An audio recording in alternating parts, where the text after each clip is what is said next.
Hindi kukunin mo ngayon. I-withdraw mo. Ililipat. Kasi kumita na eh. Natapos na eh. Papasok mo na naman. Yun o, i-record na naman yun. I-record na naman.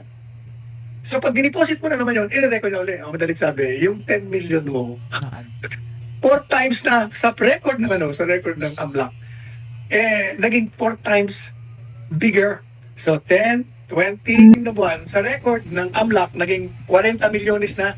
Kasi nga, ang nire-record nila, 10 million ang account mo, 10 million mo, Laki. 10 million ibinalik mo, balik ulit sa account mo. Tapos after another 6 months, eto ka na naman, pabalik-balik.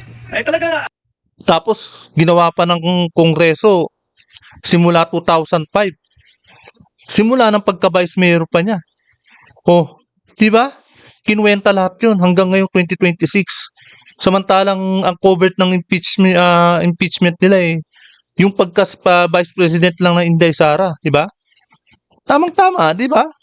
Yun lang ang tinitira nila, yung pagka-impeach, pagka-vice president lang ng Inday Sara. Mula 2022 hanggang 2026. Doon lang sila bumase dapat. Yang ginawa nila, mga kalukuhan, ginawa nila simula nung vice president pa. Tinotal lahat ng mga transaction. Di, talaga ng bilyon. Di ba? Ang dami nun. abot ko yan sa bilyon, sa 10 taon. Oh, Pero yun hindi nga. ibig sabihin na ganyan ang pera mo nung kalaki. Imposible talaga, magiging ganun. In and out flow. Ngayon, ang presentasyon nila, ito ang problema ko sa kanila. Ang pagpresenta nila, parang pinalalabas nila na ganun kalaki ang pera mo kahit na hindi. Hindi nila pinaliliwanag yung pinaliliwanag ko sa inyo ngayon. Na pag pumasok, record. Pag lumabas, record. Pasok ulit. Kita. Ganun. Kaya...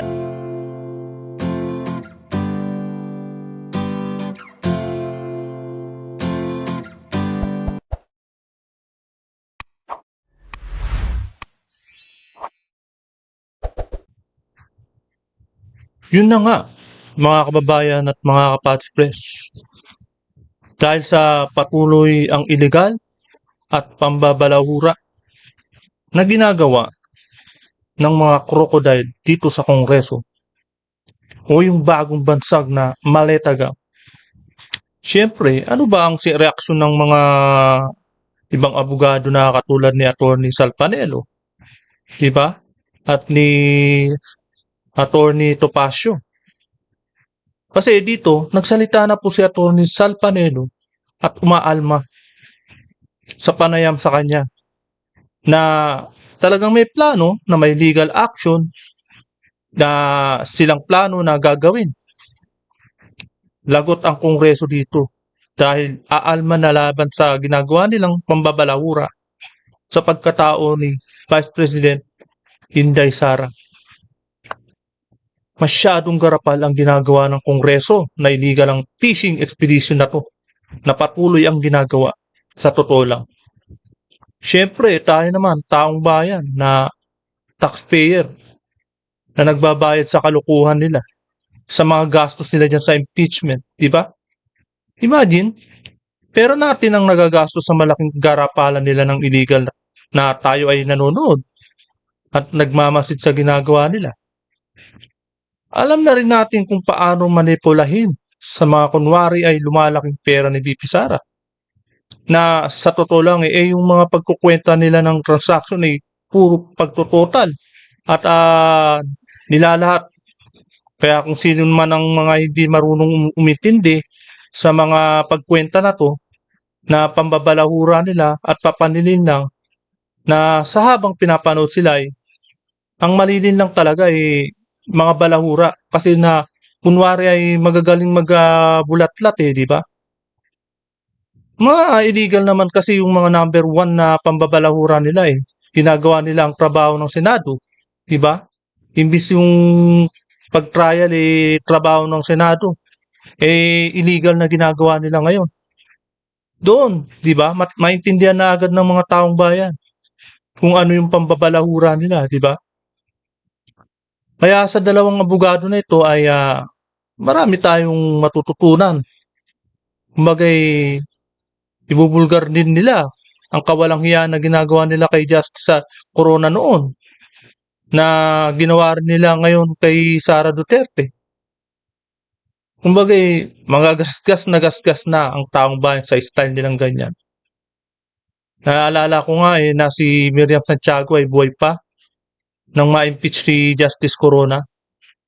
At ang mga senador pa noon ay sila Tuta Soto, Pinky Lacson at Risa Ontiveros.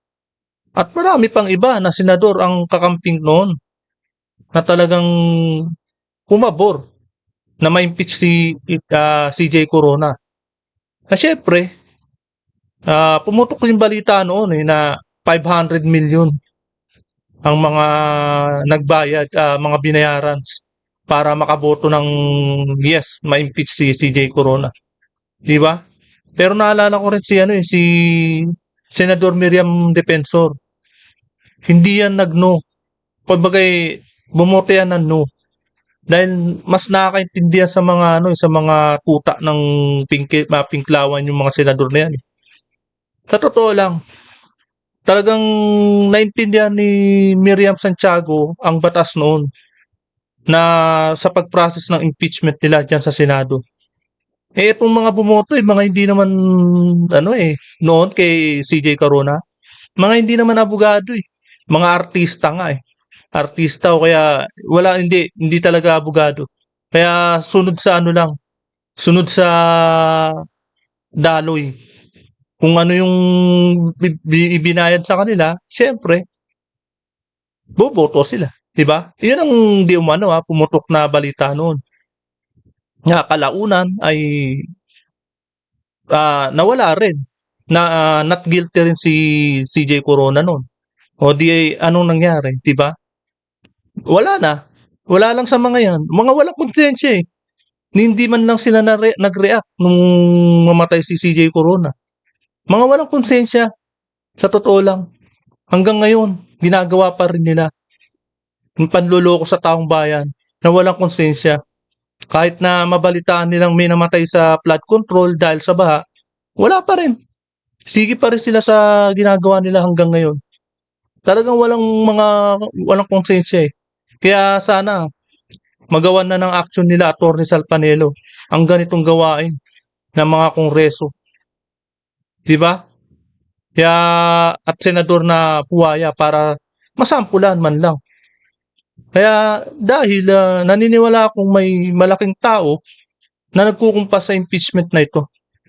Same kasi ang estilo at same din ang pattern sa impeachment kay CJ Corona at Vice President Inday Sara.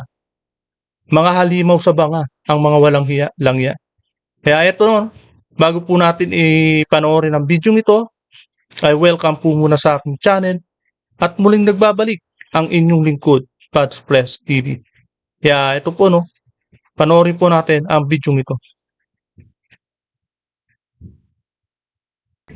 Kung anong krimen ang ididimanda namin dito sa opisyal sa AMLAC, pati rito kay Trililing. Dahil misrepresentation kumbaga estapa ang ginagawa nito. At nilalibel nila yung pamilya. Kahit na hindi totoo. Ayun po, Atty. Sal. Sa kaugnay naman po ng issue, Atty. Sal, sa panig ng AMLAC, dahil iniulat ng Anti-Money Laundering Council na may kabuang 6.77 na bilyong pisong halaga ng mga transaksyon sa bank accounts na konektado kay Vice President Sara Duterte at sa kanyang asawa na si Manasseh Carpio na na-flag din bilang suspicious at covered transactions mula pa noong 2006 hanggang 2025. So, sa pagdinig ng House Committee on Justice, kaugnay nga nitong impeachment, kinumpirma ng AMLAC na may 313 na covered transactions at 17 daw dito yung suspicious transactions kay VP Sara. Yung ginagawa ng AMLAC, illegal na yan. Yung pagpa-public ng account ni VP Sara, tapos yung asawa niya na private, hindi naman taga-politik, hindi naman taga-gobyerno, tapos isinapublika pa ng AMLAC yung mga pera ng asawa ni Inday Sara. 'Di ba? Illegal din yun. Kaya yun yung nakakainis dito sa ginagawa ng Kongreso. Hindi porket nasa gobyerno sila, akala nila puro legal na ang pinagkagawa nila. 300, ayun. So, may mga halaga daw na hindi malinaw ang pinagmulan o patutunguhan batay sa record. Napansin daw din ng AMLAC ang pagtaas daw ng transaksyon sa ilang taon, kabilang yung mga panahon kung saan umabot sa daan-daang milyong piso yung annual transactions. Giit ng AMLAC, patuloy lamang silang nagmo-monitor ng financial movements batay sa mga ulat ng bangko. Pero Attorney Sal, from 2006 hanggang 2025 yung coverage ng yung mga transaction, Attorney Sal. Ano pong reaction nyo dito? Ang ganito yun yung sinasabi kasi ng AMLAC, kinukumpirma nila yung mga bank accounts na meron ng ganong bank accounts. At kinukumpirma din nila na merong ganong pera doon sa mga bank accounts na nabanggit. Pero, teka muna, alam po ninyo, bumalik tayo noong 2016. Noong 2016, yung mga bank accounts na yan, inilabas na yan ni Trilling. At ako ang nag-abogado kay Presidente Duterte noon. Paulit-ulit lang itong si Trillanes di ba? Puro mga parang sirang plaka lang talaga, tahol ng tahol. Siguro mga 2-3 weeks before election, inilabas na yan. Unang-una, yung mga bank accounts, kung totoo man na bank accounts yung binilabas niya, may problema na kagad doon kasi ang naglalabas ng bank account, ang bangko na may order ang hukuman. Pag ikaw ay naglabas niyan nang walang pahintulot na dinidikta ng saligang batas na hukuman lamang ang makakapagpadala ng isang kautusan upang ilabas yan, o kaya naman, voluntaryo na nilabas, illegal yan. That's number 1. Number 2, nung nag-wave si Presidente Duterte na buksa, lumabas doon sa bank account niya sa BPI, ang pera niya ay 16,000 lamang. Hindi yung 210 million na sinasabi niya na merong pera sa loob ng bangko. Pangalawa, meron na akong certification ng bangko, ang BPI noon. Kasi humingi ako sa kanila ng certification. Magpadala kayo ng pahayag o certification na mula nung binuksan niyang account na yan, walang transaksyon, walang deposito na umabot sa 210 million pesos. At sinabi nila talagang walang ganyan. meron dito 16,000 ang balance niya. Ngayon, inulit na naman ngayon ng Trillanes yan. Inilabas niya. AMLAC. Alam niyo, nagpalit ng nagpalit ng direktor kasi yung dating direktor, Bulgar sila dyan. Na gumawa ng mga payaglaban dito sa mag-asawang BP Sara at Mascapio. Pati na kay Presidente Duterte, kay BP Sara, kay Anilet, kay Kitty Lacha, kay Pulong. Meron silang pinagagawa. Ayaw gawin, kaya pinalitan. Yun. Kita na, bulgar na yung ginawa, di ba? Ang trabaho po niyan, pag humigit ng 500,000 o 500 piso ang deposito mo, automatic na monitor na nila yan. Minomonitor nila ang pasok at ang labas ng pera mo. Ang prinisinta nila, kasi sabi niya, meron ganitong 56 million, halimbawa. Sabi ng AMLA, totoo yan. Meron ganyan. Pero hindi yung ibig sabihin na yung 56 million na yun, talagang 56 million pesos yun. Bakit kanyo? Ganito, halimbawa, meron kayong deposit na 10 milyon sa bangko ninyo. Pag yan 10 milyon, siyempre nasa pangalan niya, di ba? Pag yan 10 milyon na yan, yung deposit mo, makikita kagad yan sa AMLAC. Yung paglabas ng 10 million mo, record na nila, 10 million. Meron 10 million dito. Pag inilabas mo yan, papunta sa time deposit, 10 million na naman yan. Ang ginawa ng ang ginawa ng Kongreso pinagsama-sama Kumbaga yung balance pagkaiwan tapos every transaction tinototal nila Kaya lumaki na lumaki. Okay? Pag yan dumating yung kanyang period para kumita. Halimbawa, kumita ng 1 milyon sa 6 na buwan, halimbawa, 6 na buwan na time deposit. Di, pag lumabas yung deposit mo na kumita na ng 1 million, di maging 11 million na yan. Yung Kaya, di ba, yung mga maleta gang na yan, imagine, kung yung mga natanggap nilang mali-maletang pera, billion, i-time deposit lang nila yan. Nako, ang laki, di ba? Kaya, relax lang sila eh. Sa kabila ng pagkaka-relax nila, habang nagre-relax nila, tinitira naman nila si Inday Sara. Di ba? 11 million na yun, makikita sa record yun. Hindi kukunin mo ngayon, i-withdraw mo, ililipat. Kasi na, kumita na natapos na papasok mo na naman. Yun o, i-record na naman yun. I-record na naman. So pag diniposit mo na naman yun, i-record na ulit. Ang madalit sabi, yung 10 million mo, 4 times na sa record ng sa record ng AMLAC, naging 4 times bigger. So 10, 20 na buwan sa record ng AMLAC, naging 40 milyones na. Kasi nga, ang nire-record nila, 10 million ang account mo, 10 million mo, Ang laki. 10 million ibinalik mo, balik Oh. ulit sa account mo. Tapos after another 6 months, eto ka na naman, pabalik-balik. Ay talaga, Tapos, ginawa pa ng Kongreso simula 2005. Simula ng pagka-vice mayor pa niya. Oh, di ba? Kinuwenta lahat yun hanggang ngayong 2026. Samantalang ang covered ng impeachment nila yung vice president lang ng Inday Sara, di ba? Tamang-tama, di ba? Yun lang ang tinitira nila, yung pagka-impeach pagka-vice president lang ng Inday Sara mula 2022 hanggang 2026. Doon lang sila bumase dapat. Yang ginawa nila, mga kalukuhan, ginawa nila simula nung vice president pa. Tinotal lahat ng mga transaction. Di, talaga ng bilyon. Di ba? Ang dami nun. abot ko yan sa bilyon sa 10 taon. Oh, Pero yun hindi nga. ibig sabihin na ganyan ang pera mo ng kalaki.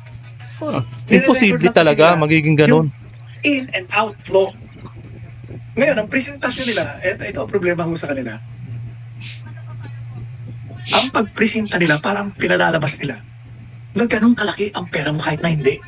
Hindi nila pinaliliwanag yung pinaliliwanag ko sa inyo ngayon. Na pag pumasok, record. Pag lumabas, record. Pasok ulit. Kita. Ganun. Kaya naaabot talaga sa 10 taon. Aba, yung 10 milyon mo, sa 10 taon, baka umabot na ng bilyon yun. Oh, yan. Ngayon, yan ang pinipresenta nila. Ayaw mo sanang gawin yan nung pinalitan itong bagong direktor. Pero, dahil bago na, siyempre, nakisama na, o natakot na, ayan, sinisiraan nila ng gusto ngayon. Kaya, pinag-aaral Hindi lang. Kahina-hinala eh. Baka kaalyado. O kaya puta na ng gobyerno. Ganun po yun. na ho namin kung anong krimen ang ididibanda namin dito sa opisyal sa AMLAC. Yan ang Pati maganda. rito kay Trililing. Dahil misrepresentation kumbaga istapa ang ginagawa nila. At nilalabel yun na. Yung Dapat talaga, yan na at umaksyon na dapat.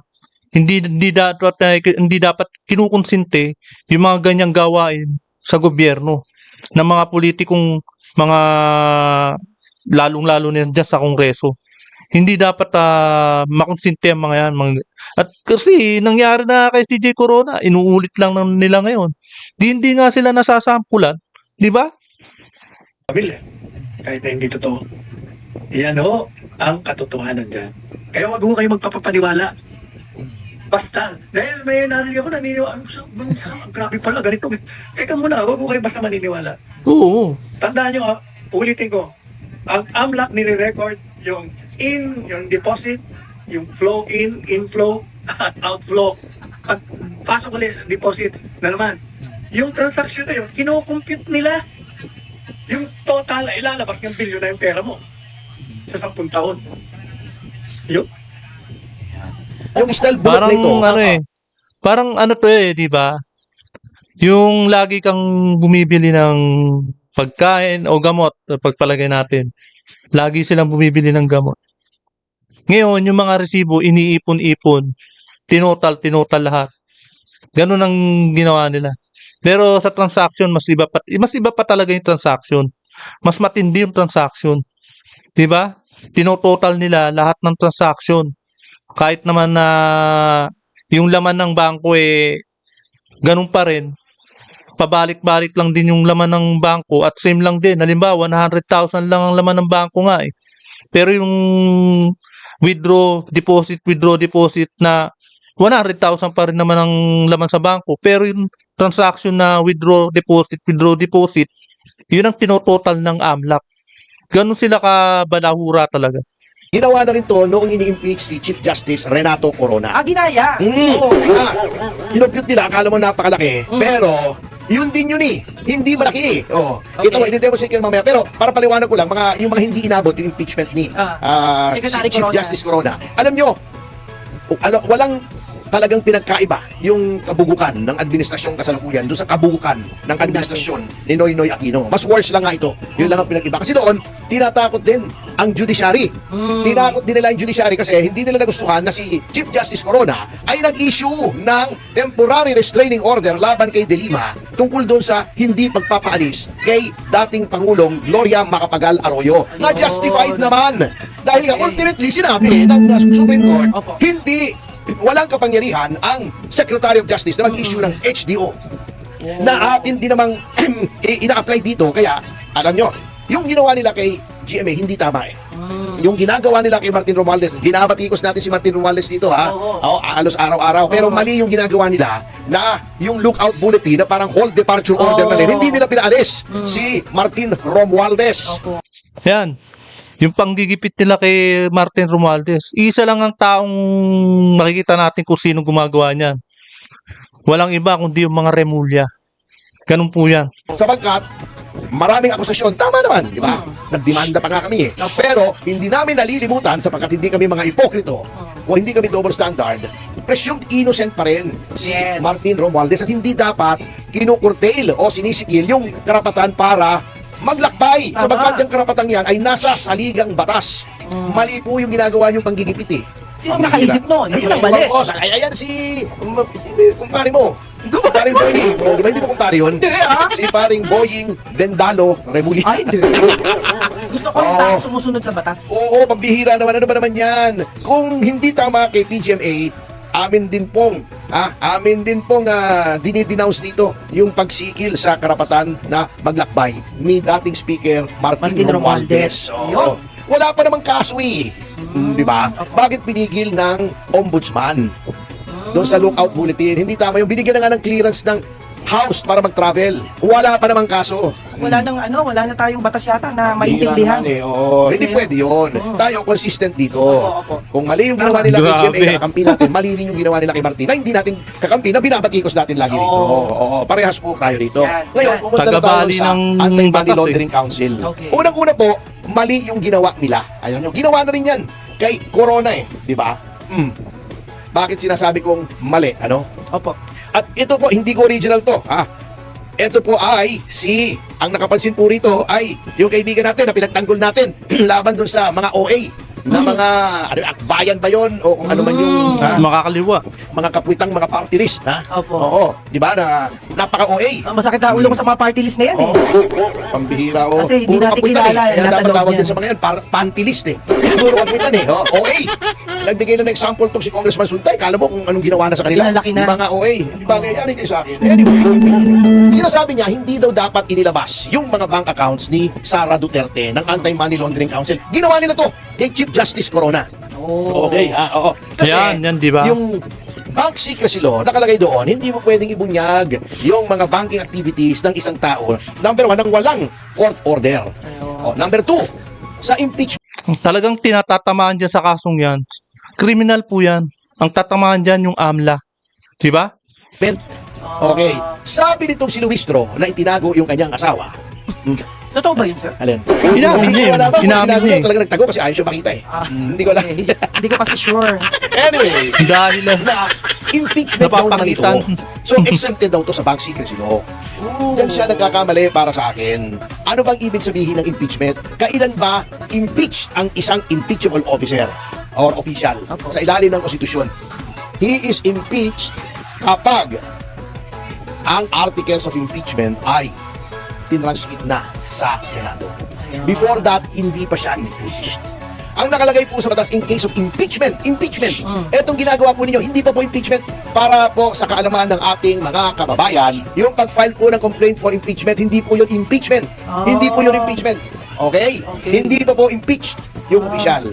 Impeachment complaint po yun. Okay? Yung pagsabi ng House Committee on Justice na sufficient in form, hindi pa rin po yun impeachment. Pag sinabi nilang sufficient in substance, hindi pa rin po impeachment yun. Oo. Pag sinabing may sufficient ground for impeachment, hindi pa rin po impeachment yun. Yung ginagawa nilang mga proceedings sa House para ma-determine kung may sufficiency in grounds, hindi pa rin po impeachment yun. Nga, kumbaga kapag nabotohan na, lalabas na, impeachment na. Sa ngayon, yung mga pinagagawa nila diyan sa Kongreso, hindi pa pala impeachment. Kaya ito, ang ganda ng mga pinapaliwanag ni Atty. Topacio. 'Di ba? Impeachment lamang pag bumoto na yung House. Ay, ano ba yung committee? Sinabi nila. Sufficient Tama. ground. Hindi pa impeachment yun. Dapat pagbotohan muna ng plenary na i-transmit sa Senate. That is the only time impeachment yun. Doon lamang papasok yung exemption. Bakit? Sapagkat yun ay itatransmit sa Senate. Pagka-impeachment ng mga impeachable officials, ang Senado ay isang korte. So doon papasok yung court order at impeachment. Sa ginawa po ni Attorney Luis Tro, parang siya na rin yung senador. Kaya nga, 'di ba? Hindi trabaho ng Kongreso yung ginagawa nilang pag-iimbestiga diyan eh. Nagkakaroon sila ng sapwina na ini-invite nila yung mga resource person, yung mga bangko para lang makakalap ng ebidensya. Hindi nila trabaho talaga. Iyan yung talagang kriminal na talagang haharapin nila balang araw. parang siya na yung court. Siya na lahat. Hindi ba yung senador kayo, ikaw na yung court eh. Pinapilan niya na lahat. Ayun. Oo, di ba? Ito pa, sinasabi nila, bakit daw ang dami? Bilyon-bilyon. Alam nyo, hindi magaling sa banking itong mga kamoting to eh. Ito, demonstrate ko ha. Okay. Ang Tama ginawa nila, naman eh. lahat ng transaksyon inad nila. Okay. Okay, sige, sabihin ko, ikaw ay may 100,000 sa bangko. Maganda sana kung sumusulat itong ballpen na to eh. Kapag hindi sumusulat yung ballpen, mahirap. Mahirap. I can't cool down. Ala. Marami namang sponsor ng stasyon, ba't kaya hindi makabili ng bagong ballpen? Oo. May pinatamaan na si Atty. Topacio Yung mga staff nila diyan, tinamaan 100,000 yan. Yan. Iba-ibang. Lumalaban na yan. Yan, okay. Yeah, inabot na, ganito inabot. yan po. Sige. Ang ginagawa nila, 100,000 meron ka sa bangko. Okay. Okay. Nag-withdraw ka, 50,000. Pinautang mo sa akin. Oh. O, di 50,000 na lang. 50,000 na lang. Okay. Okay. Nag-deposit ka ng 50,000 ulit. Binayaran kita. Oh. O, di 50,000. O. Oh. Di ba, pag dineposit mo yung 50,000, magkano? 100,000 ulit. Oo. Okay. Balik ulit. O, after 2 weeks, may inilabas mo. Oh. Okay. Ilabas naman. Nilabas mo, halimbawa, 50,000 ulit. 50 ulit. Oo. Yung same pera na may pinaglagyan ka, halimbawa, ikaw ay may binili, Opo. 50,000. Para kumita ka, halimbawa, sari-sari store. Pinuhunan mo sa sari-sari store. Kumita yung sari-sari store, binalik mo yung 50,000 at yung 100,000 na naman. Yan, okay. Di ba? Opo. Ngayon, nag-withdraw ka naman ng 50,000. 50 na naman. Bumili kang Ayun. tricycle. Oo. Bawa yan. Kumikita yung tricycle. Pagkatapos yung tricycle ay nabawi na yung 50,000, binalik mo, di 100,000 na naman. Okay. Ang ginawa nila kay Corona, na ginagawa nila kay VP Inday Sara Sara. ay ilahat ng withdrawal at saka yung deposit. Pinagsama-sama. Pinagsama-sama nila, 50,000. Nag-withdraw. Walang withdrawal. Nag-deposit 50. Nag-withdraw 50. Nag-deposit 50. Nag-withdraw 50. Nag-deposit 50. 5, 10, di ba? 100, 200, 300. Inad pa nila sa mali 100. yun. Mali yun. Ang Hindi po gagaling, dumami di yung ba? pera. Oo. Okay? Eh, sinasabi sila, ito, alam nyo, hinilin lang nila yung mga tao. Ganyan sila kagaling kung paano manlilang ng tao. Ngayon, tinotal nila lahat 'Di ba? Isang maliwanag na panlilin lang ang ginagawa nila sa taong bayan para mapaniwala lang. Imagine ang trust rating ni Inday Sara, pataas ng pataas Ayan yung gusto nilang makontrol. Iyan yung trust rating na yan. Iyan yung gusto nilang sirain kay Inday Sara. Yung trust rating niya ng taong bayan. 'Di ba? Sa survey. Ito, sasabihin nila, ang daming covered transaction. Ano yung covered transaction? Under the law, yung 500,000 pataas na winidraw mo o dineposit mo, transaction yon, covered yun. Automatic. Mandatory, i-report mo yun. Oh, si Juki nag-withdraw ng 500,000. I-report mo lang yun. Pag 499,000, hindi i-report. Ayun. O, pa 500. Okay, 100,000, sabi ng bangko kasi ang nagsasabi eh. Opo. Kahina-hinala ito. Report mo, suspicious. Ayun. Pag sinabi mo bang suspicious, automatically illegal yun? Hindi po. Hindi. Ito, example. Yung driver ko, inutusan ko, bumili ng gamot. Halimbawa, gamot sa pururutan. Alam ko, ang presyo noon ay 500 pesos. Yung bumili ako last week. Opo. 500 pesos, binigyan ko siya 1,000. Oh. Pagbalik niya, sir, ito yung gamot. Mm. Ito yung sukli niyo, 300. Ba, suspicious. Ayun. Bakit pag Kasi kulang. dahil 500 last week, ngayon 700 na yung Oh. gamot, 300 na kasukli. Opo. Suspicious na suspecha ako. Uy, bakit ganito? Suspicious yan. Mm. Sabi niya, sir, kasi last week, ang nabili ko generic. Ayun. Eh ngayon, walang generic, out of stock. Branded Binili ko na. branded. Yun. Yun, nasuspecha ako pero napaliwanag. Napaliwanag. Yun lang yun po. Suspicious. Pero hindi porket suspicious, Walang paliwanag. walang paliwanag yun. Pag Oh, napaliwanag dali mo, okay na yun. Di bali sila rin pala nagpapalaki ng Oo, problema. oo, kasi hawak nila yung AMLAC. Bini-weaponize mali po nila yun. yung mga ahensya ng gobyerno laban sa kanilang mga kalaban. Opo. Yan po lang ginamang yun. O, isa pa, ang ginagawa nila, pati pa naman yung mga transaksyon, bank transaction ni VP Duterte. Doon siya ay vice mayor at mayor sinama nila. Teka muna, impeachable bang mayor at vice mayor? Out na yun. Uy, siyempre, ganito po yan ha, kung isasama niyo yun, mali din. O, sa halimbawa, inaway ako ng misis ko. Eh, ikaw, napakawalang hiya mo. Bakit? Babaero ka pala. Noong 1995 pala, apat-apat ang girlfriend mo, sabay-sabay. Oo. Ay, teka muna, 1995, di pa kita kilala nun eh. Oo. Problema mo, gano'n yun? Bakit isasama mo yun, di ba? Hindi ka kasalanan yun. Bakit? Sabihin ko sa inyo kung bakit, ha? Opo. Dahil gusto lang nilang sirain. Yung credibility. Yung credibilidad, yung reputation. Tama. ni Vice President Sara Duterte nang wala namang basihan. Demolition job. Mismo. Oo, kaya, Sabi ni Ka, ito si Teka, pinapahaba nila to na wala namang basihan. Na sila ay mag-hold ng trial. Hearing lang po, parang piskal lang. Di ba? In-explain na natin yan, may nagreklamo. Oh, ako ay sinampal. Opo. Oh, ni Victor. Oo. Ito ang affidavit, ganun ba? Ikaw ba to? O, amin ang ID mo, ikaw nga. Sumpaan mo to. Oo. Sumpa ka ba na itong katotohanan? Okay. Oh, Victor, sumagot ka. Okay, sumagot si Victor. Oo. Oh, Victor, ikaw ba to? Oh, nanunumpa ka ba na tama ito? Oo. Titingnan mo, maaring ang sinampal ni Victor. Oo. Probable cause, diba inamin naman nila probable Inamin, cause. oo. Hindi naman naghihiring yung piskal at ikaw cross-examine mo to eh. O, di ba? Ay. O, yung ka dyan, bakit ganito, bakit ganon? Yun ang sinasabi natin, walang pasihan, probable cause lang. Bakit nila pinipilit na may trial? Para lang masira si VP Sara kasi hindi sila confident na meron silang number sa Senado. Yun Yun lang yun. Simple-simple, huwag kayong magpapaniwala sa mga nget pa na yan. Ayan po, napanood po natin at napakinggan ang balitaktakan at paliwanag ni Attorney Sal Panelo at ni Attorney Topacio. Isa lang to, ito lang ang talagang maliwanag dito, no. Gusto lang naman talaga nila sirain si Inday Sara. Bakit umabot pa sa pangalawang hearing? O ilang araw na? Ba't aabot pa sa ganung araw? Ilang araw na, 'di ba? Anong ginagawa nila? Dahil yan sa malapit na ang eleksyon. At yung trust rating nga, nabanggit ko kanina, di ba? Kaya maliwanag na maliwanag. Etong Kongreso at dyan sa iba sa Senado, etong number 1 talaga yung Kongreso na talagang malawakang pang-iikot sa ulo ng mga tao. Malawakang panlilinlang na ginagawa nila sa taong bayan. Di ba? Dahil nga sa trust rating ni Inday Sara eh. Kaya yan po no, hanggang dito na lamang po at kung hindi ka pa nakakapag-subscribe, please subscribe my channel para lagi kang updated sa bawat upload ko. Maraming salamat po.